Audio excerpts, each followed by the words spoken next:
been 5 years since my first SHOT Show.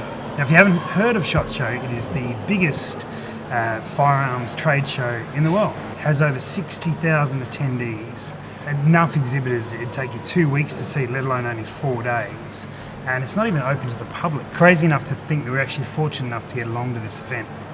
But it wasn't always that way. In fact, things started very different to where we are now. Over 10 years ago, I was working in a gun shop, and I remember dealing with a whole heap of new shooters. I had this stupid idea that I thought it'd be great if I could just sort of take them out shooting for half a day and tell them some of the stuff I had learned. It might save them a bunch of money at buying the wrong things, that they would have to learn the lessons that I learned again. If we could sort of fast track that, that could be really useful. So just after I turned 30, we started doing that. We started what was back then Southern Shooters. We'd take people out and take them shooting. We'd teach them whatever we knew about, whether it be how to shoot clays, how to squeeze a trigger, or even how to clean a barrel. As we grew, our customers soon found out about our interest in long-range shooting, and they started asking about it. Frankly, I just didn't think we were experienced enough to teach that. Two guys, Rob and Bronte, decided they were going to book us for a course anyway. Bronte ended up being on the podcast for a couple of years. They told us that they were coming to do a course with us, and we better put one together. I remember taking one of my mates out. He was more of a farmer than a shooter, could shoot reasonably well, but only ever shot out to about 150 metres. Within about an hour or so of taking him through some of the theory, the understanding, and some shooting at 100 metres, gave him the rifle, put a target out at 1,000 metres, and let him put into action the stuff we'd been through. He dialed up, pulled the trigger, and missed his first shot, but only for wind, adjusted for wind. It went again for the second one and put it centre of plate at 1,000 metres. At this point I thought maybe this long range thing might work out. Back then, one of the other stupid ideas we thought of, that we honestly never really thought we'd actually be able to do, was to get to SHOT Expo. Now SHOT Expo is an Australian show that used to run, and it was the biggest industry show as well, but it was also open to the general public. I'd previously worked at it, but never thought we'd be able to get there doing our own thing. Thank you and enjoy your flight.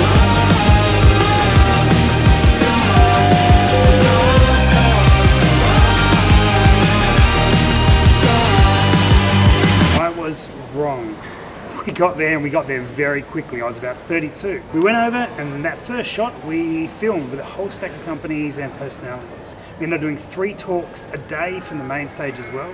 It's fair to say we didn't really know what we were doing, but we jumped at the chance to get involved. A couple of years later, when I was about 34, some rules changed and we couldn't continue training the same format we had been. We had this little project on the side called Projectile Warehouse. So I threw all my attention into that. A friend of mine who had been growing his own business approached me about taking that on board. That was scoped out. It was a bit of a stupid idea taking on board another sideline project, but we jumped at it. But it was only a sideline gig. I was paying the bills by driving vans, doing courier work. So at this point, we managed to get to SHOT Expo, but everything else was struggling along. It sort of left me pondering a few things. Was Projectile Warehouse viable? Could I afford to take on Scoped Out? Would people in the industry accept us and do business with us? Were any of these stupid ideas going to actually work? And speaking of stupid ideas, was there any chance we were going to be able to get PRS to Australia?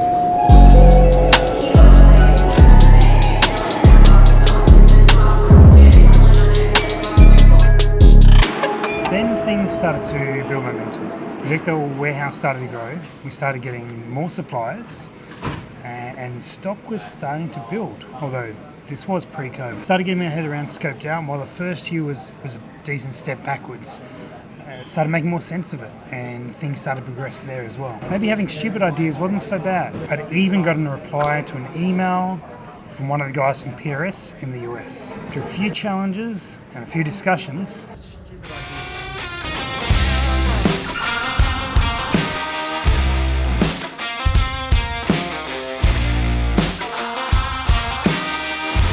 we arrived in Vegas just on my 35th birthday. We're here to talk PRS and start opening up relationships with guys around the world. Never thought we would be here. SHOT Show was not even on the radar. A lot has happened in those 5 years, and here we are back again today on my 40th birthday, back for another SHOT Show. But when I look back on it, we aren't anything special. We just had some stupid ideas. Now, I don't know where you guys are up to in your life journey, but I've learned a few things in mine. You can do way more than you think you can. Follow your interests, your journeys and your passions, Who knows where it will lead? It is tough, and that is why not everyone does it. Things change as well. I'm not doing now what we sort of set out to start doing. I'm not really a 5-year plan type of guy. I have no idea what we'll be doing in 5 years. But I do know that if you make some decisions now and you stick to it, take the risk. Who knows where it'll lead? But it's much more exciting than not doing it. It's 10 years of having stupid ideas.